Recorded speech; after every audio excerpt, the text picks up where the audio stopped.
I know. You click the video and you're like, what? I thought this was a game for children. Why is he having a hard time with it? Let me explain. I was one of the first 5 people in the world to earn the Platinum Trophy for SpongeBob SquarePants Titans of the Tide, and it was low-key hell. The process was so frustrating in a pre-release state that I actually felt the need to make this video beyond my separate review. But if you want to hear my full thoughts on the game, feel free to go check that out. I finished the main story of the game with a decent amount of collectibles in around 4 or 5 hours, and by the time I finally got the Platinum Trophy, my total playtime was up to 21 hours. So I wanted to go over all of the trophies and talk about what the process was like to get them. And by process, I really just mean why the game made it so difficult. This means there are some slight spoilers, but I'll do my best to keep it minimal. The story is about what you'd expect, but if it really matters to you, it's a relatively short game, so go play it for yourself. I do recommend it, and then come back here. And it's kind of funny that I'm even making this video because by now people will have already made guides out there for every collectible, but as somebody who reviewed this game before it officially launched, there was really no way for me to know what the game doesn't tell you. And I think that's why it's the game that makes this Platinum Trophy more difficult than it should be. It's not a hard platinum to get, and that's why I'm going to tell you exactly what you need to do. So I've broken it up into a few sections based on how difficult I think getting the trophy would actually be. So let's get started. This first set of trophies are the story-based trophies, so if you're playing through the game start to finish, you literally can't miss these. First up, we have Best Friends Forever. So this is earned by unlocking the character swap, which you get once you complete the prologue and reach the Flying Patty hub world. It's kind of the game's main gimmick, so it would quite literally be impossible to play the game without it. Next up will be Not All Gold That Glitters. You get this by defeating the Flying Dutchman's chest, and it's the boss battle at the end of World 1, Goldfish Island.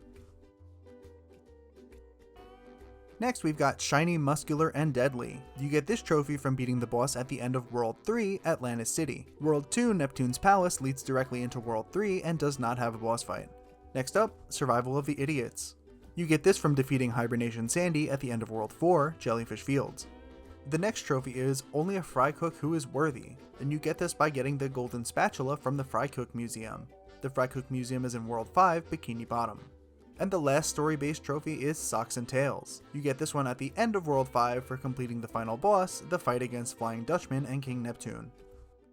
Okay, so those are all the story-based trophies, but now I want to get into the ones that are pretty simple. And when I say simple, I mean like as long as you know what you're doing. You might not necessarily get these through normal gameplay, but if you know what you're going after, you'll probably get it. First up is So Much Destruction. You get this from destroying anything from like tikis to furniture, and you need to destroy 500 objects. Next up is Woohoo! It's a trophy for traveling 2,000 meters with the Ghost Board. You get the Ghost Board in both Goldfish Island and Jellyfish Fields, so as long as you're just riding around for a bit, this will pop up. Next up, Agent of Chaos, which you get by hitting 100 NPCs. If you're like me, you were just doing this instinctively and didn't know there was a trophy for it, but yeah, just hit everybody. I'm not sure if it'll work if you just keep hitting the same NPC 100 times, but there's enough of them throughout the game where you'll probably just keep hitting them and get it.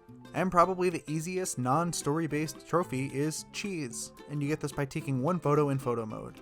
Doesn't even matter what the photo's of. Alright, now onto the trophies that I think are a little challenging, and by challenging I just mean they require a little more effort on your part. But like with most trophies, if you know what they are, they should be pretty simple. So first up we have Bummer Vacation, and you get this for helping Mrs. Puff, Squidward, and Fred. These are 3 NPCs you can find in the first world, Goldfish Island. Mrs. Puff wants you to clean up the trash, Squidward needs you to help with his sculpture, and Fred needs you to find his ticket, which is much deeper into the temple than when you first meet him. Next up we have Exquisite Shenanigans, and this is in King Neptune's palace. You have to help Gary and Squilliam to get this trophy. Gary wants his snacks, which are in the kitchen. In the fridge you have to pull it open with Patrick, and Squilliam needs artistic inspiration. Later on in the level you find a statue of handsome Squidward, and that's what you'll bring back to Squilliam. For the trophy, From Dungeon to Crawler, you have to help Karen and Tom. Now this is in World 3, Atlantis City. So to help Karen out, you'll find Spot way toward the end of the level, like just before the Coliseum, and to help Tom, you just have to bring him his chocolate in the catacombs. Next up I've got Catch It If You Can, and you get this by defeating an old boomer ghost with its own cannonballs 5 times. These are bigger ghosts with cannons for arms, and the easiest way to do this is to just use Patrick and throw the cannonballs back. The Chef's Kiss trophy requires you to reach a score of 999 in the Krabby Patty flipping minigame on the floating patty. This one sounds harder than it is, but as long as you don't let any of the patties burn, you usually get a couple points for it. You get more points if they're cooked properly, but you can't lose unless they all burn. The trophy, Keep On Diggin' Diggin' Diggin', requires you to use Patrick to burrow out the stuck citizens on Goldfish Island and Bikini Bottom. It's pretty self-explanatory. While you're playing the levels, you'll find some people buried underground, and you can usually hear them talking, so just use Patrick, pop them up, and you got the trophy. Next up is Firmly Grasp It, which you get by catching 100 pink jellyfish. This one's not too bad, and I don't think the jellyfish have any permanent locations, and there's definitely more than 100 jellyfish in the game, so just attack them as you see them and you'll be fine. There's Cool Them Off, which requires you to throw 20 ghosts into goo. There's not as much goo in the game as you'd think, but anytime you find a puddle of it, just grab the ghost with Patrick and throw them in. Then there's Did All Those Things, which you unlock by completing all of Plankton's challenges, and this is pretty straightforward. You just go up to the top of the floating Krabby Patty and Plankton's challenges are there. And the last two for now, we have The Most Totally Awesome Perfect Race, and They Don't Call Me Cheeks for Nothing. You get these achievements by completing all races and helping Sandy get her clothes back. As long as you complete all the side quests and talk to Larry every time you see him, you should be able to get these trophies done. Okay, now it's about time for the trophies that I thought were just downright unfair at times. This is mainly because while PlayStation does tell you exactly how to get these trophies, it's based on a lot of stats that the game does not track, so you have no way of knowing how much of it you've actually done. So these trophies are All Maxed Out for collecting 16 underpant pieces, V Wisdom, which is for finding all secret wisdoms and watching the TV in the secret shrine, Dashing Fashion, which you get for unlocking all costumes, Hoarder, which you get for opening all of the treasure chests in the game, and Make Mr. Krabs Rich, one of the rarest achievements at the time, which you get by purchasing all items from Pearl's shop. So I want to draw attention to Hoarder specifically because a lot of the stuff you need to unlock for these achievements is based on the treasure chests you find. So the game does tell you how many treasure chests are in each area, but here's the thing. It doesn't tell you which ones you're missing, and it gives you no indication as to where the one you're missing could be. This is annoying because the levels can take hours to search up and down. It can take hours to get through a level on a normal playthrough. I wasn't kidding when I told you my playtime went from 4 hours to 21 hours because remember, I didn't have a guide to work off of. I found myself going through every level forwards, backwards, hitting everything, making sure I dug everything up, and it just led me to nothing a lot of the time, leading to a lot of frustration. For an achievement like V Wisdom, which you get for finding all the TVs, it was made even more difficult because the game doesn't tell you how many TVs are in each world. Spoiler alert, there's 2 in each world.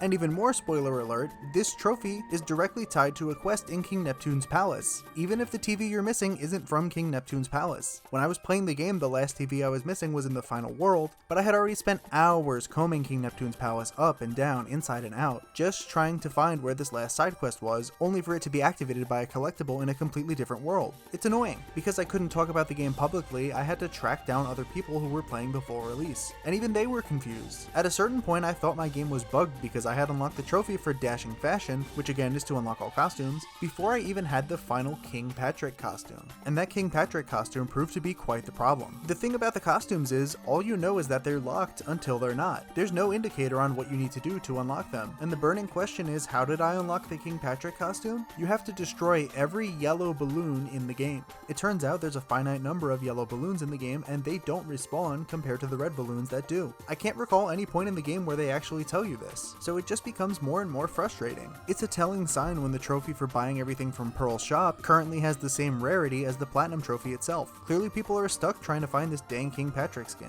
And well, there you go.